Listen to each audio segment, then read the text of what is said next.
Welcome to the quarterly Youth Board and Council meeting. We are going to get started. As you can see, the commissioner's not here. He's on jury duty. With Madonna. They took him? Is that right? We'll see. Madonna. You know, Madonna was called. Yeah. Well, of course, they wanted him to. That's right. That makes sense. So we're going to start with introductions, and let's start to the left. Good morning, I'm Dana Kaplan with the Mayor's Office of Criminal Justice. Tom Hamilton, New York City Department of Education. I'm Arnie Jordan. I'm with New York State Access VR Vocation Rehab Agency. Reveski, a consultant, executive director of a trust, historic trust. Greg Hambrick, Regional Human Resources for Mobile Scholarships. Liz Cribs, the New Yorker Roman Foundation. Andre White, Senior Director, Youth Employment Programs, DYCD. Jackie Montanez, Director of Corporate Partnerships and Engagement. Sandy Gutierrez, Deputy Commissioner of DYCD. Jared Rasher, Associate Commissioner, DYCD. Stacy Lynch, Assistant Commissioner, DYCD. Ronald Graham, Workforce and Support Coordinator with DeWitt. Sarah Marks, DYCD, Director of State, Federal, Intergovernmental Affairs. Priscilla Blow, Youth Representative. Eric Larson.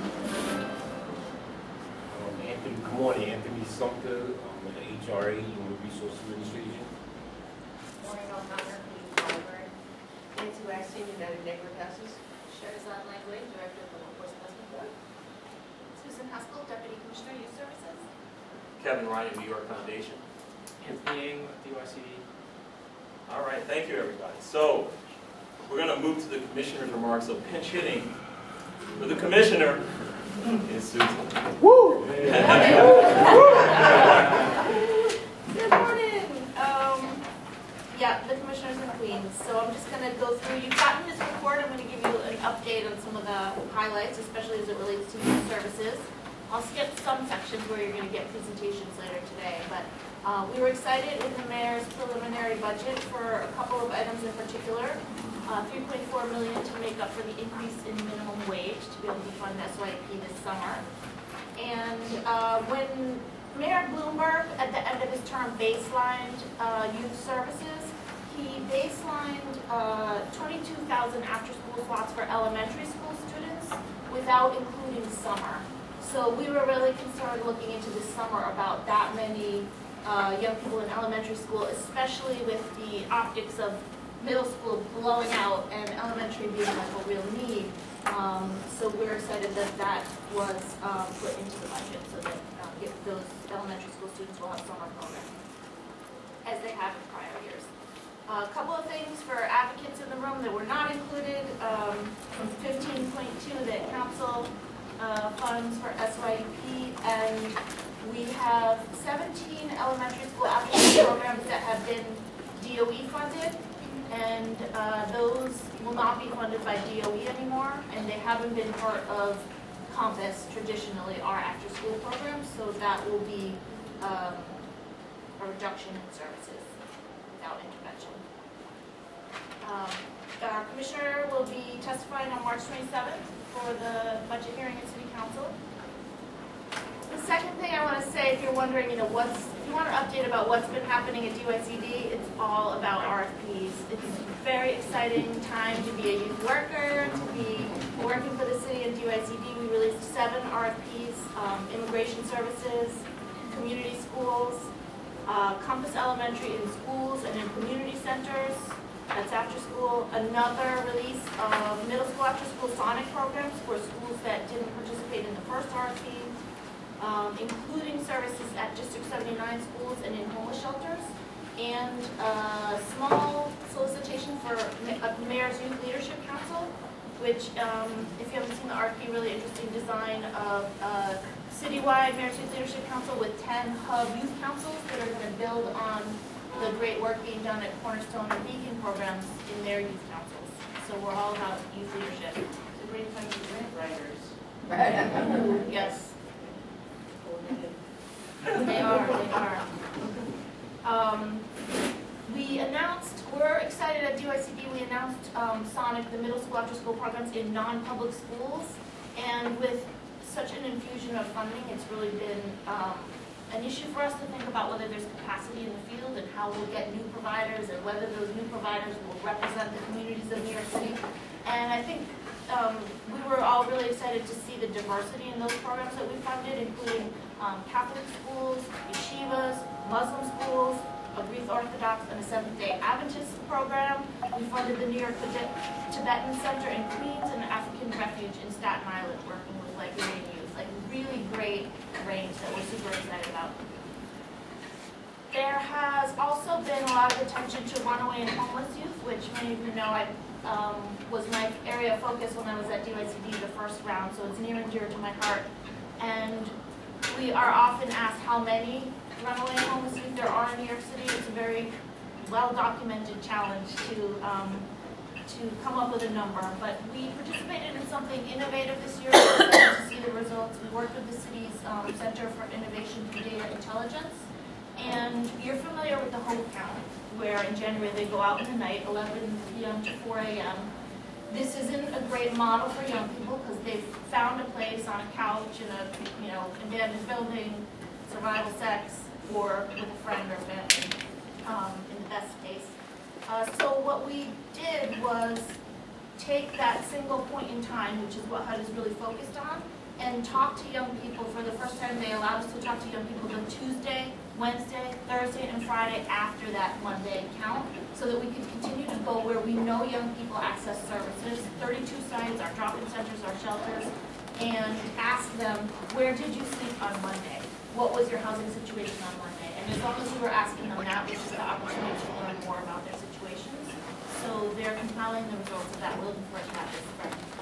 Susan, is this a new federal mandate, or is this been in existence for a while to count?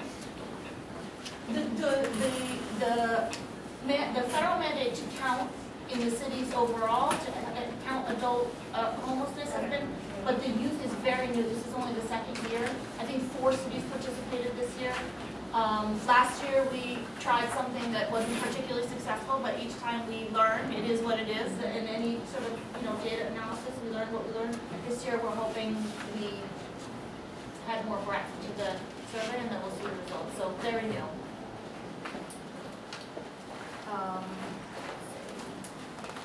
SYP applications have been released. You'll hear more about that. And to wrap up, one of the things with the increased funding is that we want to ensure, and we work with really closely with our community-based organizations, including providing technical assistance, to make sure that every penny is spent. We cannot afford to have accruals at the end of the year that might be mistakenly interpreted as that we don't have the need. So, and we also, because our funding model for middle school increased the price per participant to $3,000, we figure our CBOs have more room to do exciting and varied activities.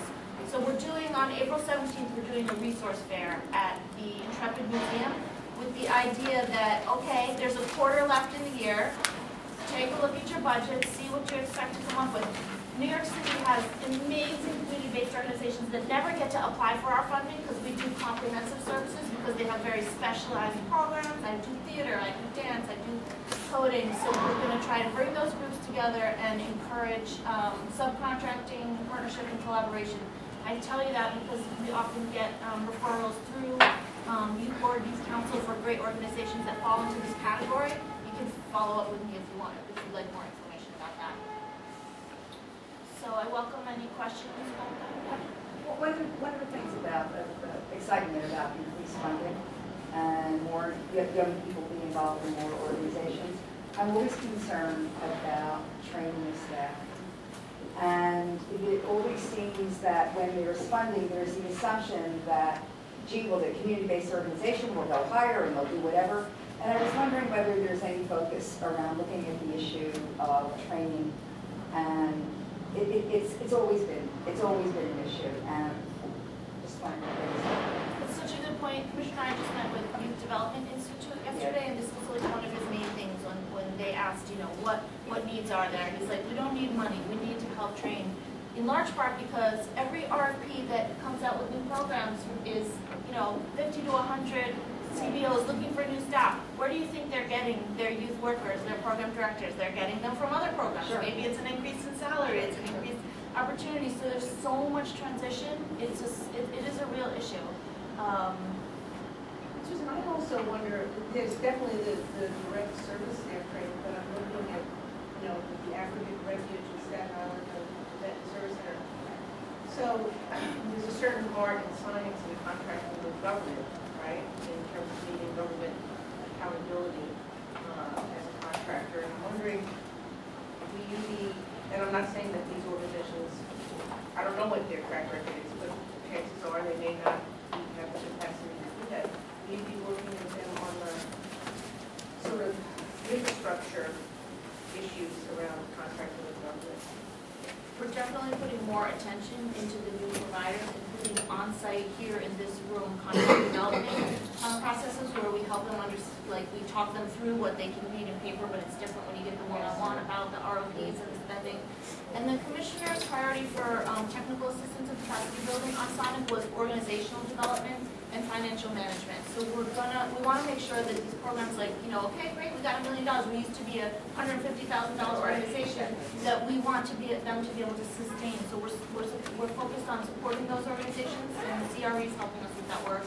And then the financial management, because spending is not easy. If you don't do government contracts or you don't know about it like the people in this room do, you think, oh, it's great. You get that money, you put it out the door. Now it's all reimbursement. Everything has to be accounted for. It has to be, you have to do modifications. So we wanted to focus on making sure they can get the money out the door and that their organization remains financially stable. There are a lot of needs with this kind of increase. That's a really good point.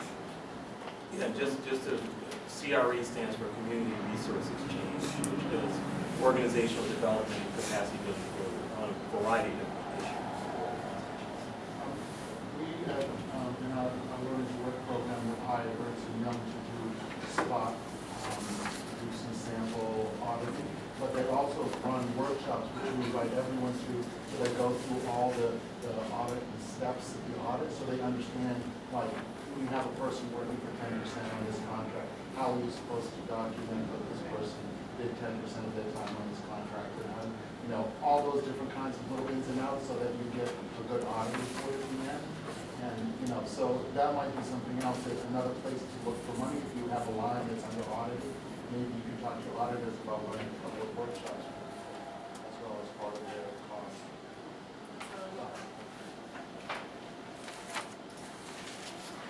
Other questions? Comments? Anything about the report?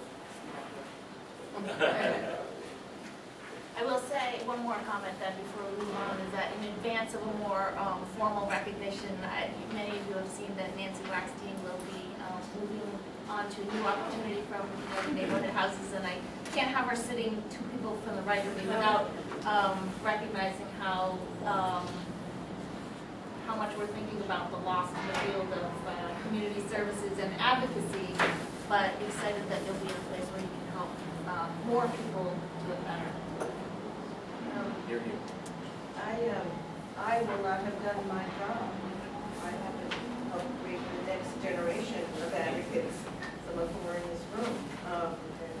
So I have no question that as the baby boomers move out from some of these leadership positions, that there is a great group of people right behind us. So, if we're talking about advocating on the steps of City Hall, I think there'll be some folks there this year to talk about getting you funding you need. Thank you. So we're going to move on now to the update on the workforce organization. Opportunity Act. I'm going to turn it to Cheryl. Good morning, everyone. Scott Berger, your City Council Chair, is traveling, so I'm also sitting in for him. So as you know, we have had some big headlines regarding WIOA, which is the new federal workforce legislation. What we expected to be able to discuss today was provide you with more information regarding the regulations that the federal government is responsible for putting out, and that's the U.S. Department of Labor. Those were meant to be released in mid-January, but in early January there was an update that those would be delayed until the spring. And so spring, of course, is over the course of several months. And we don't have a specific date as to when those regulations will come out. So we are, a lot of our next steps regarding transitioning to WIOA are dependent on us having those regulations because they'll really kind of give us the roadmap for how the federal government is very specifically interpreting the law and how they expect us to implement it. There are some things that we are analyzing and reviewing so that we're not fully behind the eight ball, if you will. And those things are reviewing our contracts, our program models, especially under WIOA. There's opportunity for us to provide services that we haven't before, and also that align to our new citywide workforce development strategy, career pathway. So we're kind of looking at opportunities for us overall that we think are meaningful. The news as well, though, in this headline is while the regulations have been delayed, the law still goes into effect July 1, 2015. And so the regulations could come out next week or they could come out June 30th, and we're expected to really be able to kind of have the transition ready. So that's why we don't want to just wait for the regulations and then say we have plenty of time to move that process forward, because unfortunately we don't. So as soon as those regulations come out, the WIB will be notified. We are creating sort of an internal work group, if you will, with our partners at DYCD and SBS.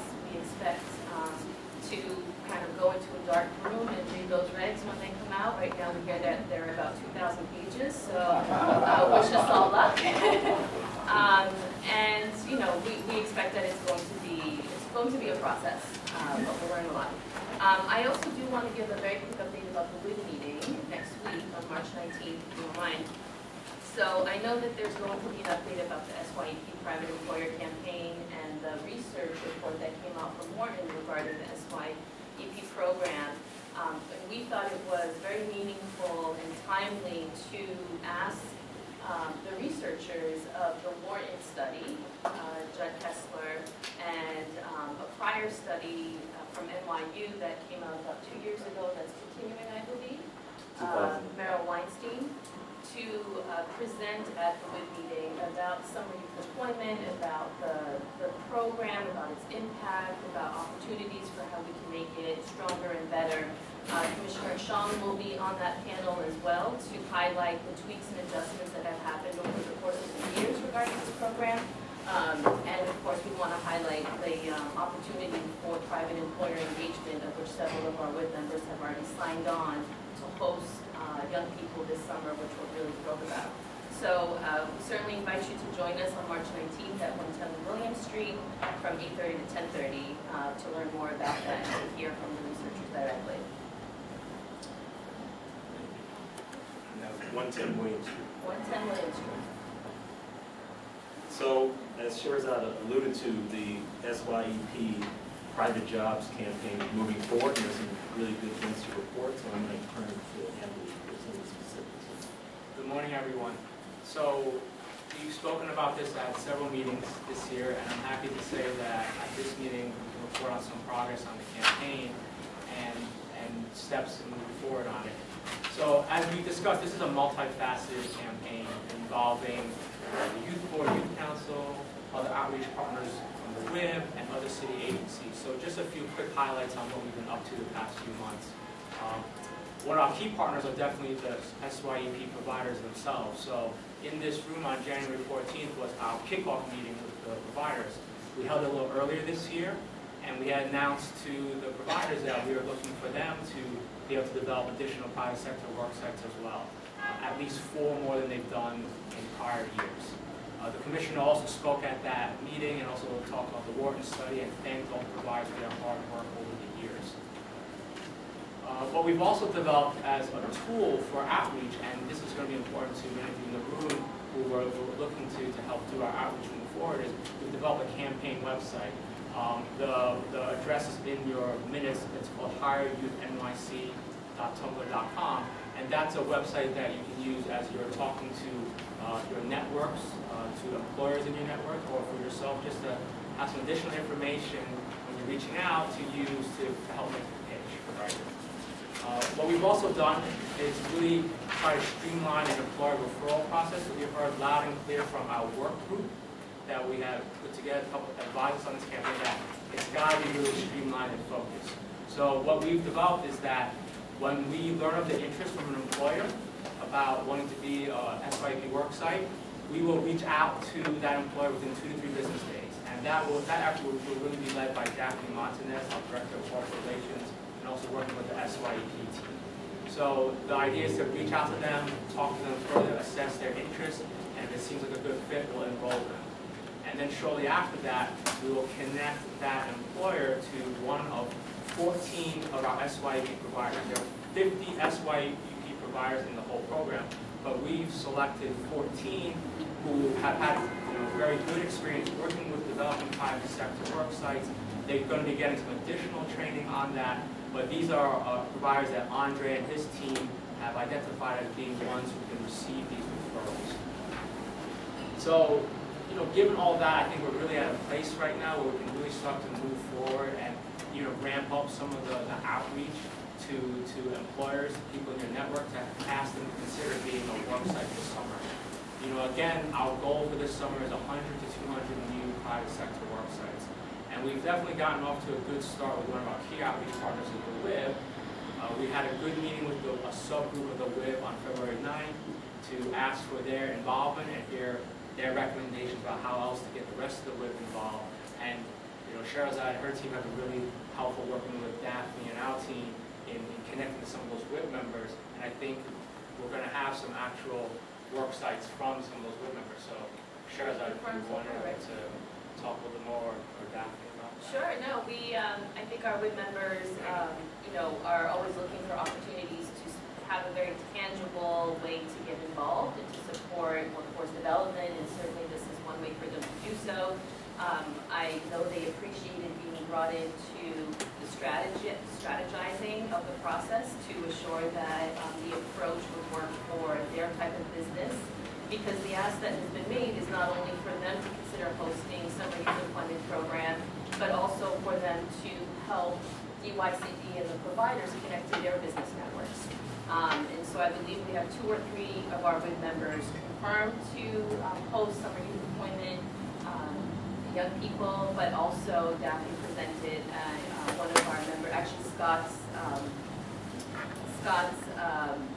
he's a member of the Professional Networking Association, and he presented at that meeting, and there's about 2 or 3 other companies that are now in the pipeline that Daphne's doing a wonderful job cultivating, and there's a couple others that are also thinking about helping create opportunities to get connected to their networks. And so we want WIB members to be active in sort of those 2 very specific ways, and we're really pleased that we're seeing come to fruition.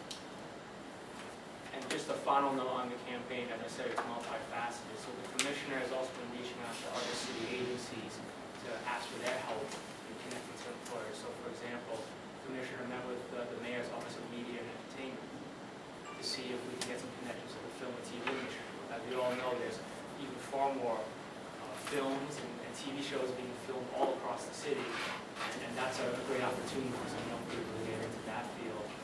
The commissioner has also spoken to the Department of Cultural Affairs to see if we can connect to some of the city's museums and cultural institutions. And another example of a partnership with city agency is working with SES, the Department of Small Business Services. They have a team of workforce developers, and they're actually going to be developing a campaign on our behalf with our input, where they can reach out to their workforce developers who have connections to employers to try to secure some work sites for us. So, like I said, we're really at a point now where I think we're ready for the youth board, youth council to reach out to their networks, your networks, and know that you're part of this multifaceted campaign that's happening. Anthony, if we wanted to try to get, for those of us who are with nonprofits, our board members to look at this, is the best thing to do just to direct them to the website, and then on the website there would be a contact person if they want to have a more direct conversation? I mean that's one way to do it. On the website there's information about SYP. There's also a sign-up form where you can fill it out, basic information, expressing your interest in the types of jobs that you can have for young people, and then we'll get back to them within 2 to 3 days. Or we could talk about some other ways to do this where maybe it makes sense to do a presentation, or I think we're looking to you to help us think about the best way to reach folks in that way. I think that any time that there's someone who's identified either here or the bid or at an organization, it's good to have that person or organization identified. Look what the ABCD organization did through their board of directors. They then resulted in 20 sites or an individual. So I think that it is, you can say to someone who it's not, when I say less important that way, to say, oh, go to the website, but I think that there should be to say, look, just start with the contact. I guess that would be the campaign, is that right? Yes. Yeah. So maybe we could put your email in the Right. message. Yeah, and I think both, or the idea of using the website is great, so personal note from us saying, please take a look at this, Yeah. and Rover Exactly. is doing it. Here's a link, and if you're interested in learning more, Daphne, I wish Daphne. What's your email address? It's D Montanez, MONTANEZ, @dycd.nyc.gov.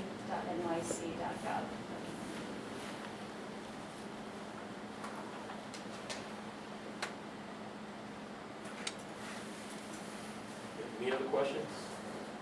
Comments? Any excitement? The program's going well so far? Is it positive? Yeah, I think this could be a feel-good opportunity for some, even small companies, like, participating in something that helps. The other thing with that, if this is in relationship to the issue, simple conversation about the website, is that one of the things that might be asked a company once they're signed up to do it at the beginning, would you be willing to allow us, meaning DYCD, to use your logo? Rather than waiting till after it's all over and you go to put together something and you say, oh my God, let me contact them. And at that particular point, to ask that directly. And then you have it on file and you can then make the decision, did they come through, et cetera. But this way, I mean, how fabulous to be able to have a page, the equivalent of a page with gazillion logos. And so again, I would ask it much more to the beginning rather than wait to the end when everyone hustles and says, do we need to do something really good here? As long as Greg gets no jealous.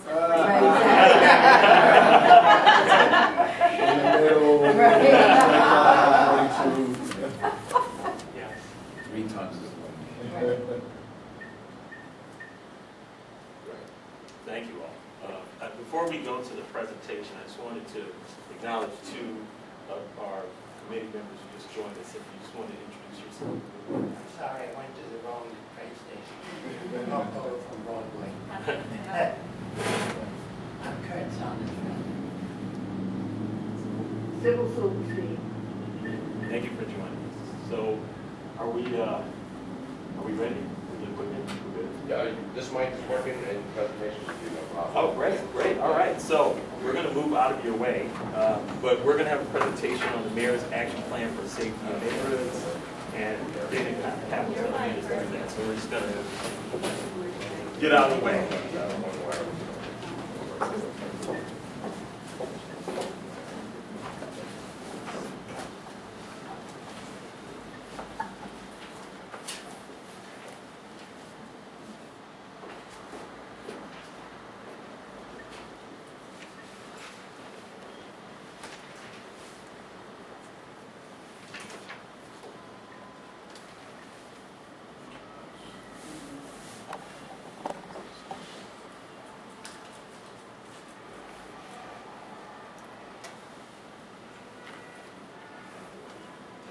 Yeah, right.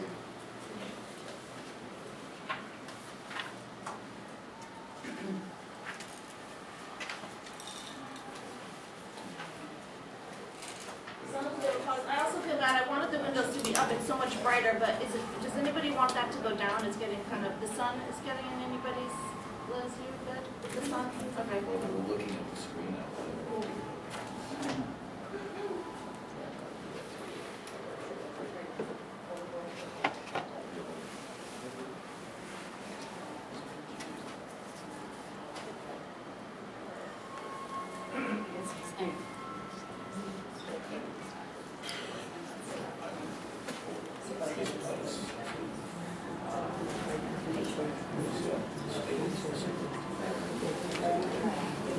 I mean, this is expected.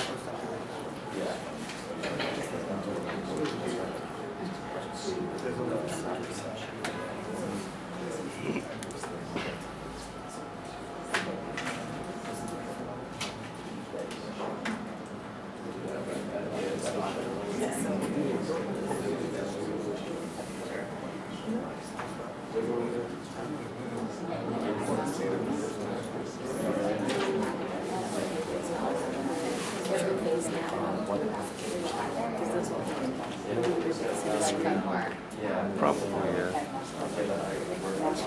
Yeah, they're starting to phase out less.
Actually, folks, this is the campaign website, so if you haven't had a chance to see it.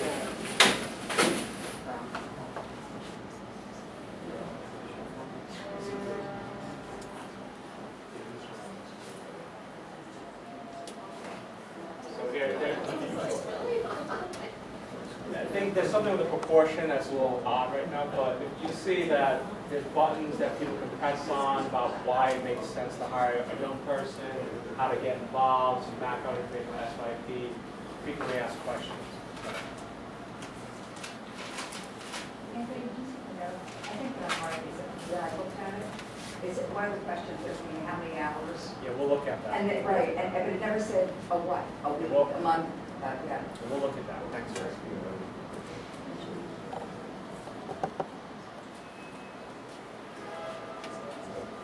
So what people explain, same issue.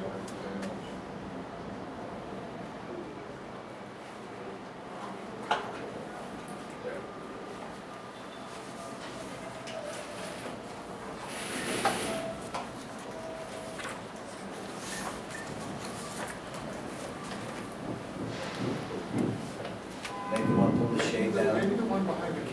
Okay. I don't know. You can't lower just one of them. All has to. Yeah, it's all I can do. You can't shut it. It's like a light. You can't shut the light without the spring.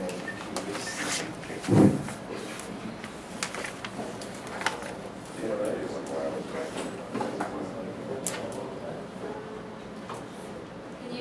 Can you guys see, or do you want the windows lowered? You can see? Yeah. Can you lower it past that?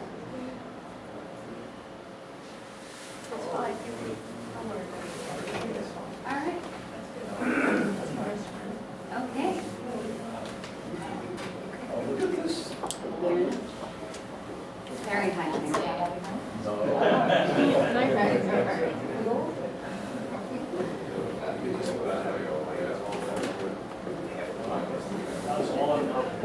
All right, well, I think we're fine, right? Okay, so we can get started. I'm Dana Kaplan, as I said in the beginning, with the Mayor's Office of Criminal Justice. And I'm going to speak a little bit today about the Mayor's Action Plan for Neighborhood Safety, or MAP, as we call it for short. So MAP for Neighborhood Safety, which is a collaboration with 10 city agencies and a number of outside entities. And DYCD is, of course, one of the partners in this initiative. So that one of the reasons I'm here, but it's a pretty, I think, exciting example of a very innovative new way of tackling some of the pressing public policy issues of our city. So the theory of change, basically, you don't have to, it might be hard to read, but it's basically that when we look at the challenge of crime in our city, that while law enforcement is one piece of the puzzle, it is certainly not the only piece, and in fact, for long-term enduring change, it's much more about what are the underlying issues of distress in neighborhoods that are still experiencing higher rates of crime than the rest of the city. So we are trying to blend together both the kind of traditional law enforcement approach with other more innovative interventions that very much are focusing on how we build up a community response and community-based interventions. So it is, this initiative started in July of last year, and it was really born out of a recognition that while our crime levels were going down and continue to go down on a citywide level, that there was still some particularly persistent crime, and much of it was concentrated in public housing. So that while we were seeing increases of crime in public housing, and in particular, some public housing developments were driving much more of the crime rate than the rest of the city. And when you overlay those examples of where on a geographical level there were still the higher rates of shooting or violent crime, you could also see that those were the same neighborhoods that were experiencing other levels of distress. So poverty, low rates of unemployment, or high rates of unemployment, low educational performance relative to other parts of the city. And so again, you can't look at what's happening with crime and shootings without looking at other indicators of distress. And that's just a little bit of a map to show that relationship. So we ended up focusing on the 15 public housing developments that were driving 20% of violent crime in NYCHA.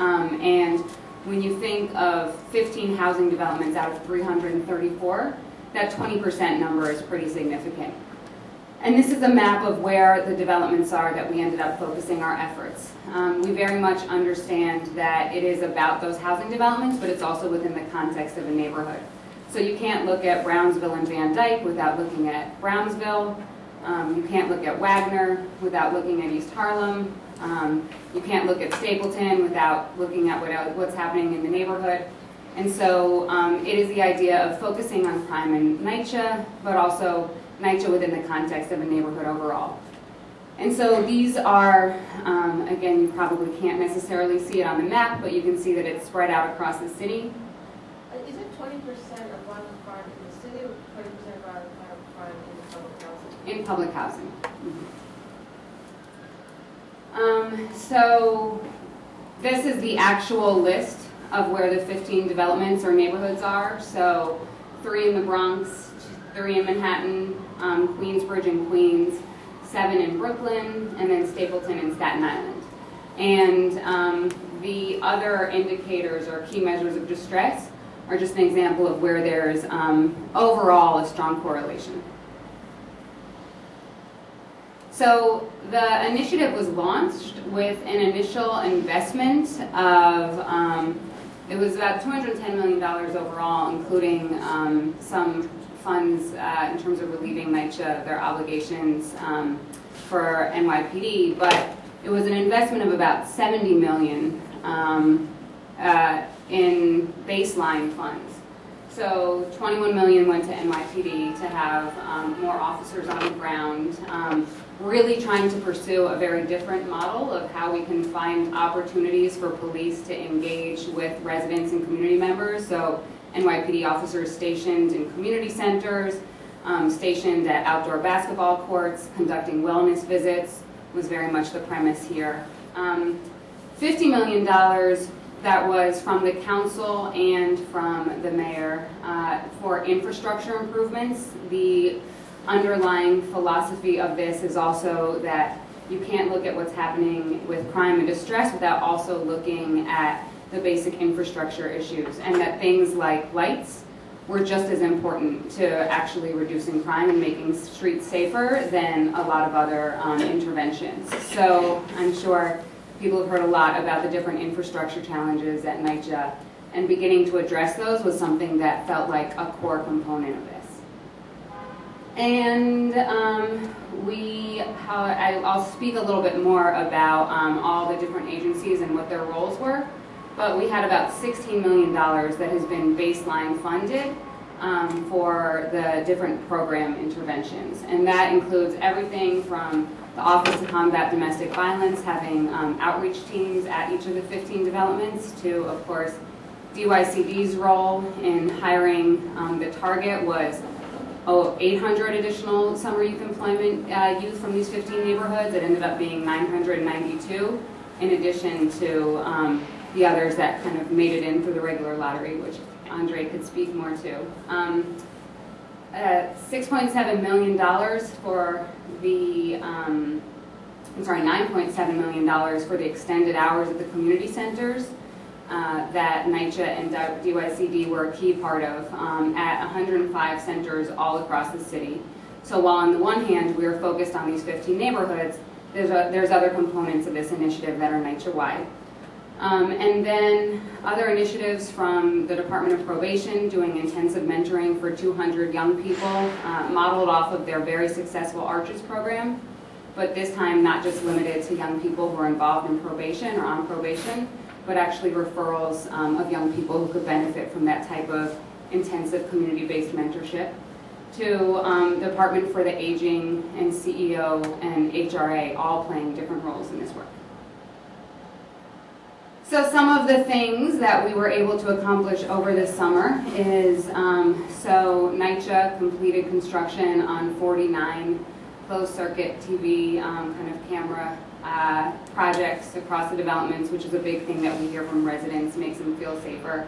Over 5 miles of sidewalk shedding were removed from NYCHA developments across the city. So sidewalk shedding being the scaffolding that no longer serves a construction-related purpose, which a lot of residents complained would just kind of languish for years, and would be a place where there was not a lot of visibility to the public.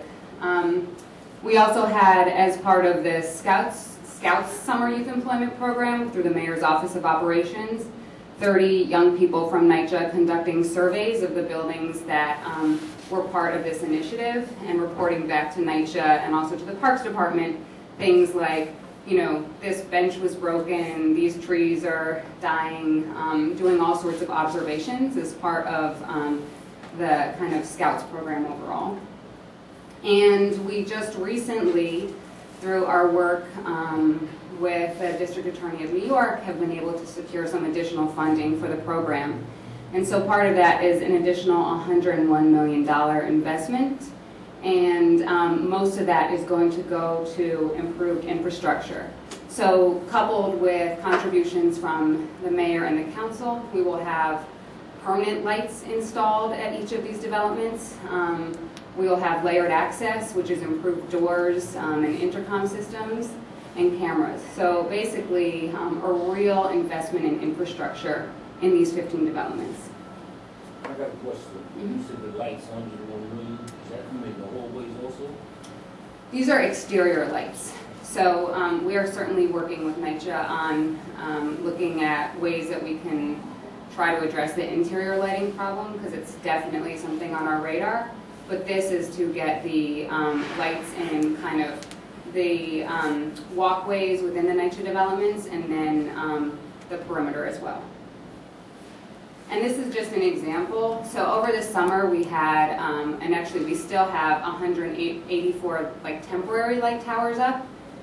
And Marcy versus Tompkins, obviously those developments are pretty near each other, so you can really see the difference in terms of how much more well lit the Tompkins development is. Now I'll be, clear and say that right now a lot of the lighting is provided through these temporary light towers, and when we've gone out and talked to residents, a lot of what we hear is, please don't take the temporary light towers away until you get us permanent exterior lights. Ultimately, we like permanent exterior lights. And so, I think that we've gotten lots of positive feedback about the temporary light towers. Obviously, the aim is we want to make sure that we can move ahead to get those that permanent installation of improved lighting. Is there a timetable for that? So right now, they've just been waiting for the ground to thaw to do the first groundbreaking. This week, it bodes well for us. So the RFPs have been issued and all of that. So it's just, it'll be moving ahead soon this year. Maybe before the summer. Yeah. I don't know that it'll be complete in all 15 before the summer, but that there will absolutely, we're trying to have a close timeline on that, a quick timeline, particularly because there's other places that could use temporary lights. And then this is just some of the examples of the actual kind of programming accomplishments that we achieved over the summer. So an additional 18,000 youth, give or take, from DYCD and 5,300 NYCHA youth, or youth at the NYCHA centers, the community centers serving the extended hours. 992 additional summer youth employment youth, as I mentioned. The Office to Combat Domestic Violence has a NYCHA domestic violence response team launched at all sites.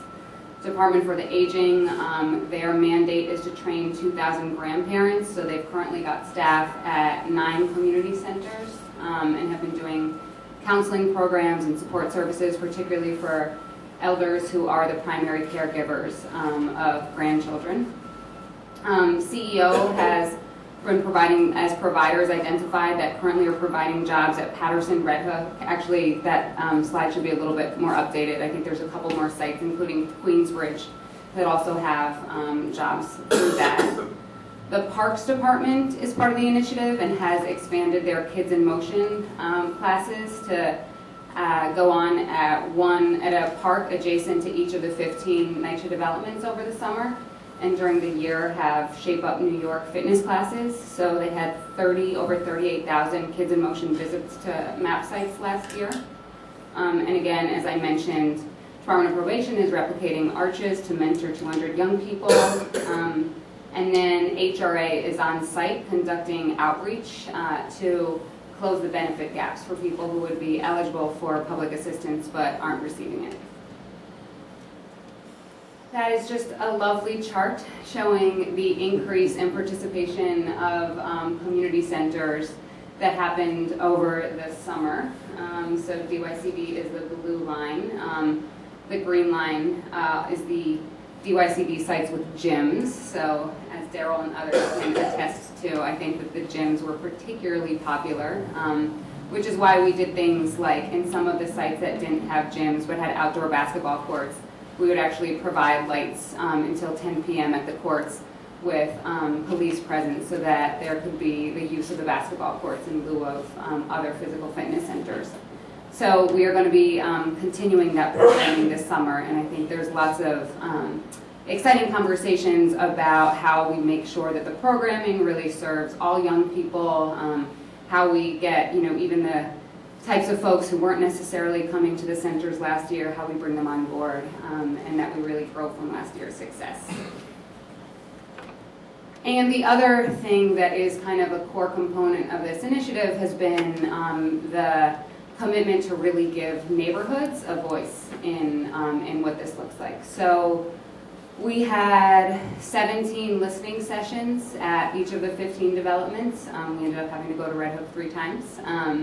So we had everything from 8 people at one development to 75 at another. Usually it was something like 40 people would show up and filled out close to a little over 500 surveys, really identifying what were the key areas that for them represented the biggest significant change in public safety, because we are trying to track this not just based on what happens with crime, but also how do people feel in their neighborhood. And also allowed residents to identify what were the types of programs that they would want to see brought into the initiative moving forward.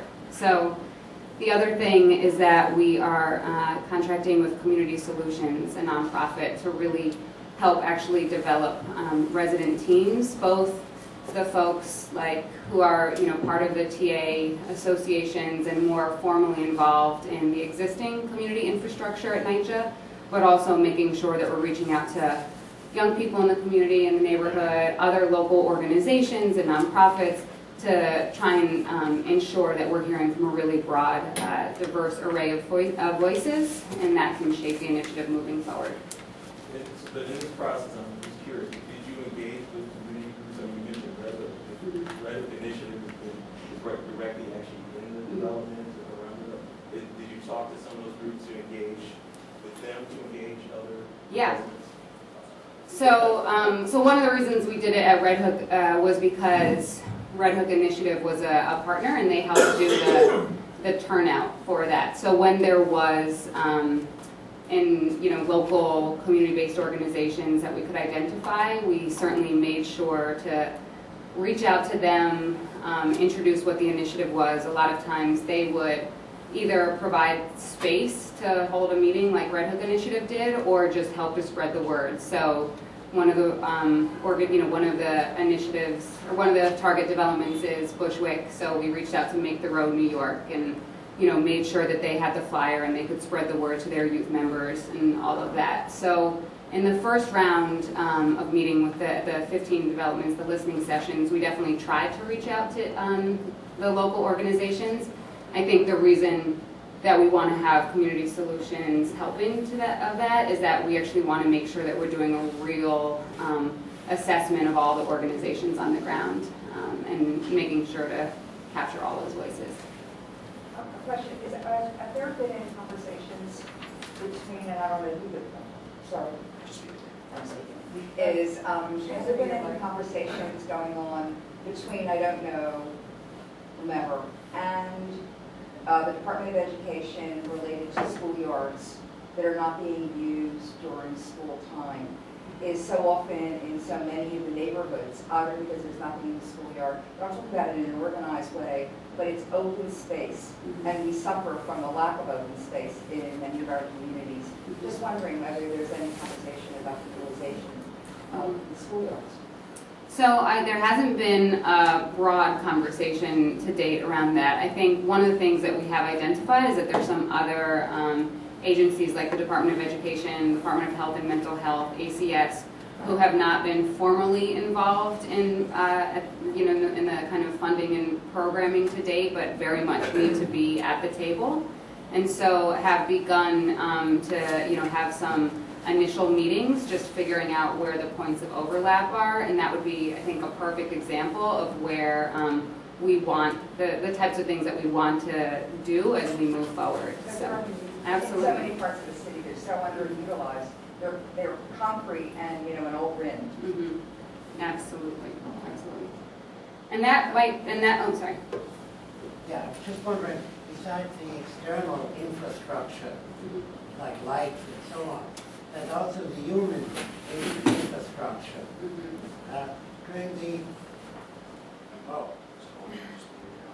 During the 50s, 60s, and 70s, there were also about 15 high delinquency areas identified. And, yeah, apparently. And there were outreach workers on the streets, not only to work with the street gangs, but also those who were not in gangs, but were unaffiliated, and may have entered into some crime situations.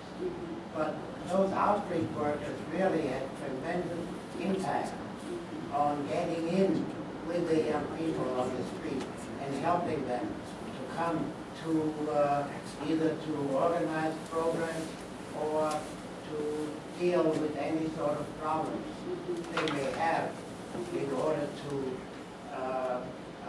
lessen the crime situation. Yeah. So I think the point about human infrastructure is very important. One of the things that one of the other partners, who's not a city agency but a nonprofit partner that we are hoping to bring on is Green City Force, and in particular because they have an apprenticeship program that is working with NYCHA young folks and actually addressing some of the infrastructure maintenance needs within the building. So it's a nice opportunity to think about how we can kind of tackle some of the physical environment challenges while at the same time doing job skills and apprenticeship programs and working with the young people and the developments themselves. We just are still in the contracting process. So of course you all are familiar with procurement rules. That's not something that we would want to kind of publicly announce until it's all completely finalized. But that's one of the things that we are certainly trying to do to expand our ability to address what's the most important component, which is the residents themselves. And the other thing is that as we move into this next phase of resident engagement, part of the idea is also to be able to work more intensively at the local level.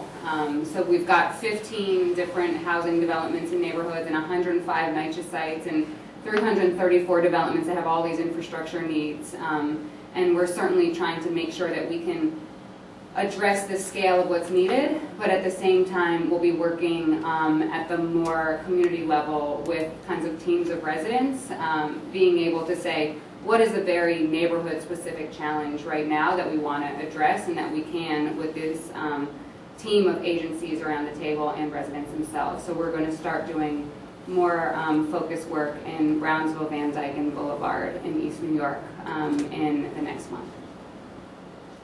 I just want to ask a two-part question. The first one is on the surveys. What do you really want out of this survey? Of course, you have to do the survey towards the people that you're dealing with. And then NYCHA, that's a different environment. So what your survey really was important? And my second thing is, how can I get a copy of this PowerPoint? Because I think involving the HRA, they have the sites, discuss public assistance, food stamps, and then talk to Commissioner Banks to see what can happen. Great. So in terms of getting the PowerPoint out, I will certainly leave it to DYCD to distribute it. So that is something that's an easy one to address. In terms of the surveys, one of the things that we really wanted to do is, as we say, of course, we're going to be looking at whether crime goes down. And by the way, crime has gone down in the 15 developments overall. I think that there's about 9 of the developments where we've seen crime go down significantly. There's, depending on the week, 4 that, we want to be able to focus interventions because we haven't seen the same number of reduction there. But, to the extent that we're saying it's not just about does crime go down, but it's also about how do people feel in the neighborhood, do people feel safer, experience less victimization, that is something that we wanted to have an understanding of through surveys, and also didn't want to just presume that, on the one hand, we're trying to look at the best science, the best evidence, the best research that shows what makes an impact on crime. So for instance, summer youth employment has a great evidence base to say that that it's going to have an impact, so we want to support that. But at the same time, we also want to hear from residents what are the types of interventions and programs that they'd like to see. So that was some of what the point was the survey. For instance, the issue of broken doors was one that we heard very consistently in the survey. So that's part of why it was such a priority to, as we got that additional funds for infrastructure, to address the issue of layered access, because that was something that came up again and again. So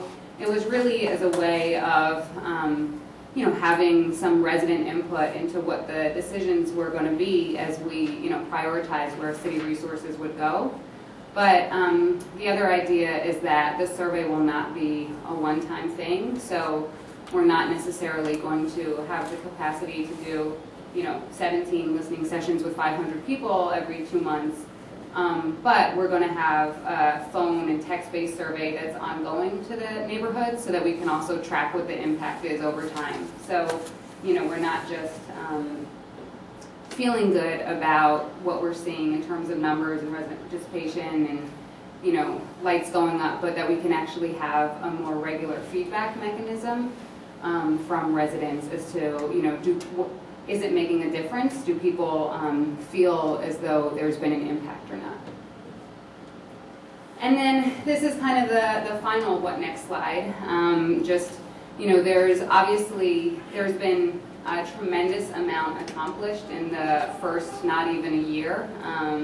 I will certainly say that the agencies who were involved in this initiative were doing everything possible to indicate or to demonstrate the opposite of government moves slow. So from the moment in which the announcement was made to the distribution of 184 light towers and figuring out how to fuel those, and the community centers going up extended hours, and the endless phone calls and meetings that were happening in just the early weeks to make sure, does everyone know that this is happening? Is the word out? There's been a lot of real commitment to trying to make this program work and this initiative work, but as demonstrated by a couple of the questions, it still can only scratch the surface of the need. And so this is a long-term commitment, and there's a lot more that is still going to be brought into it. So just some of the things, crime prevention through environmental design, we've kind of addressed some of the initial issues in terms of lighting, in terms of layered access. We're working with NYCHA to actually figure out, what are kind of design changes that can be done overall to make lobbies more inviting and well lit, to do all sorts of things to improve the physical environment. Real-time outages reporting, we're trying to develop more kind of resident-friendly ways of doing things, like reporting problems or maintenance issues, or being able to see when scaffolding is going to go down, so that if you know that there's this shedding there, you can actually track why it's there, what the purpose is, and when we'll get rid of it. We're going to be doing more analysis to actually understand what the impact is of lights on crime reduction. So I think that we have heard the feedback that residents feel safer and that they feel more comfortable being outside later, but we're trying to do some real randomized control trials to actually understand, can we quantify what the difference is on crime reduction there, and a number of other ways in which we want to both be rigorous about bringing in new programs and bringing in new physical infrastructure improvements, but also getting that regular ongoing feedback, both from residents and neighborhoods, but also in really trying to evaluate as we move on and see what are the things that we can replicate. Because again, it's really about trying to fashion kind of a different type of way of looking at crime reduction in our city. Where did you get Idea 42 from? So Ideas 42, they are an organization that kind of works on behavioral economics. And so one of the things that there are, for instance, one of the things that we found is that when the doors being broken has been a huge issue that residents have complained about. There's also lots of structural reasons that some residents will find it very difficult to get in and out of the housing developments, and so sometimes we'll prop the doors open or leave the doors or break the doors. And so it's something that we're trying to work with some other, rather than really writing tickets for breaking doors, understanding is there a better type of system that we can use for gaining access to the buildings, things like that. So it's really looking at all the behavioral components as well. As you know, the nonprofits who run these community centers, I think people can transfer to, well,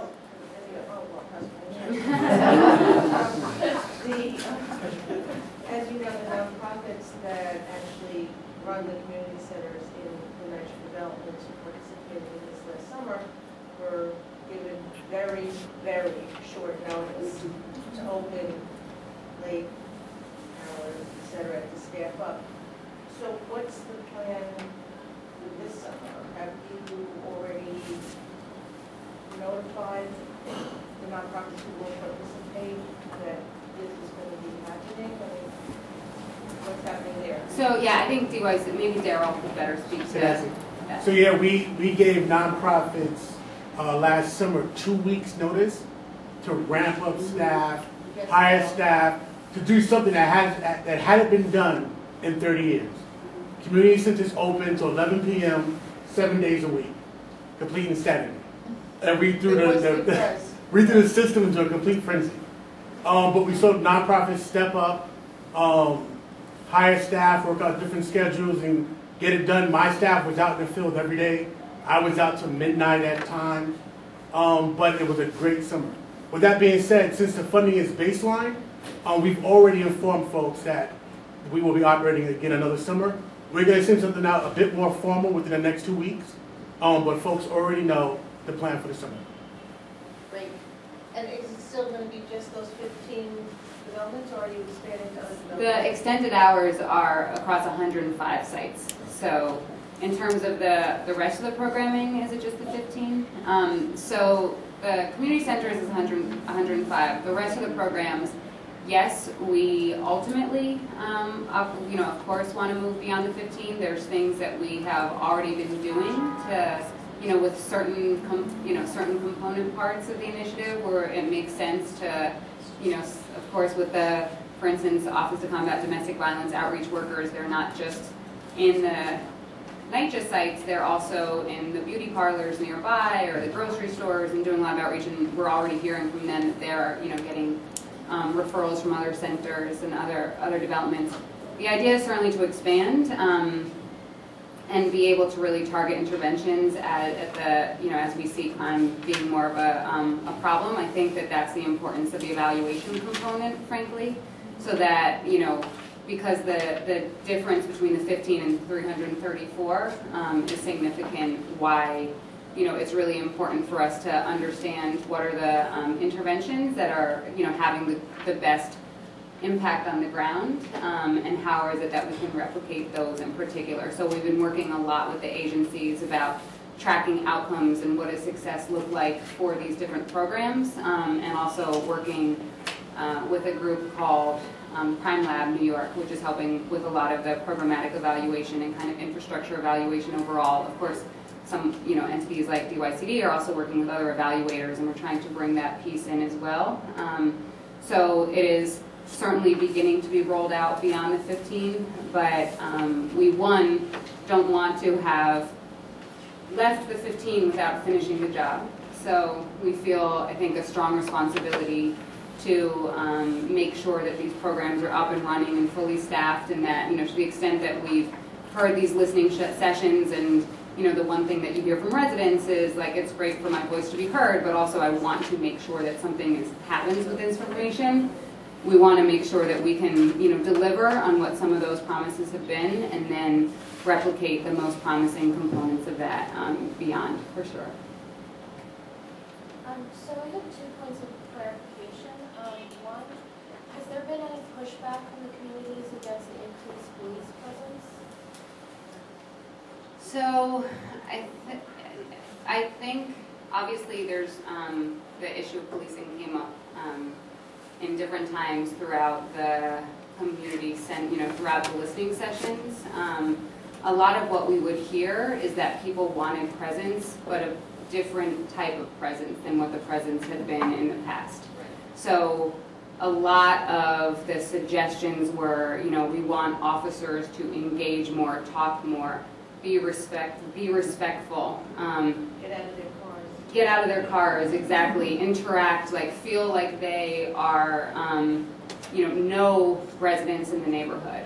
And so I would say that that has been one of the most overarching pieces of feedback that we received. And so a lot of the emphasis around, okay, if we have additional officers, how do you get them involved in the programming of the community centers has been a big piece. And there's been, and I think Daryl can also share some good stories, but we had lots of interesting reflections after last summer of, in some community centers, frankly, the officers might be there and be kind of in a back room, whereas in other community centers, they would end up doing the Zumba classes with the residents.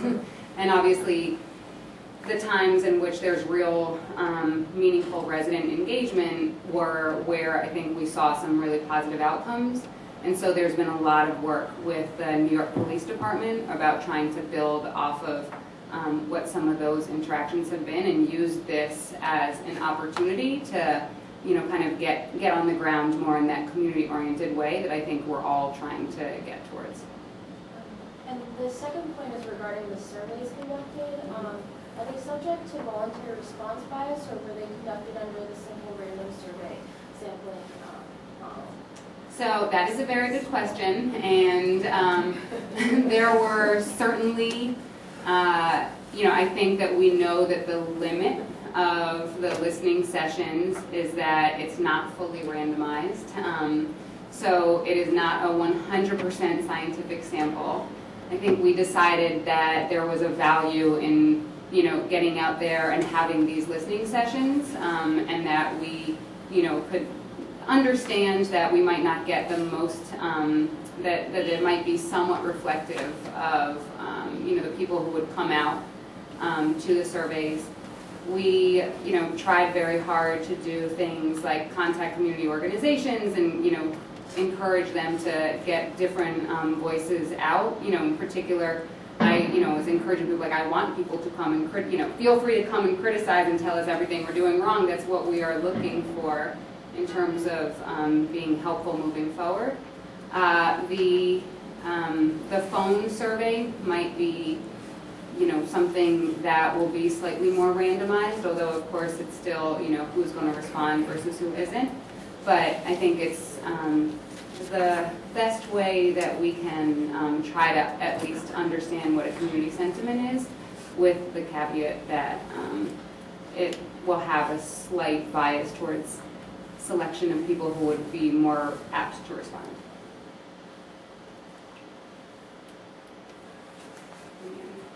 All right.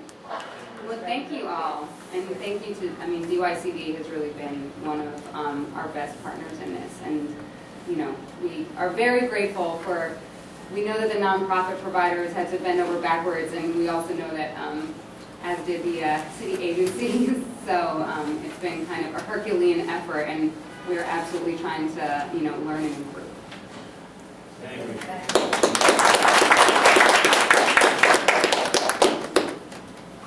All right, so we're at the end of the meeting. So are there any announcements, new business, anything anybody would like to share?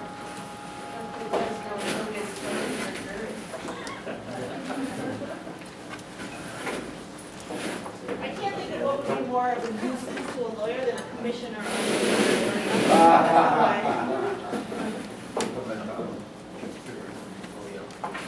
All right, so one final item.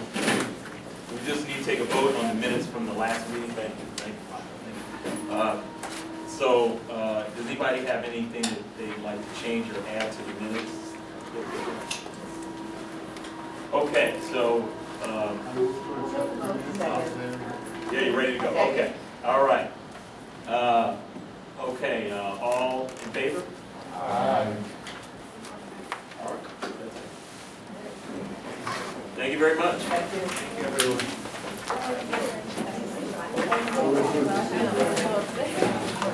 That's great.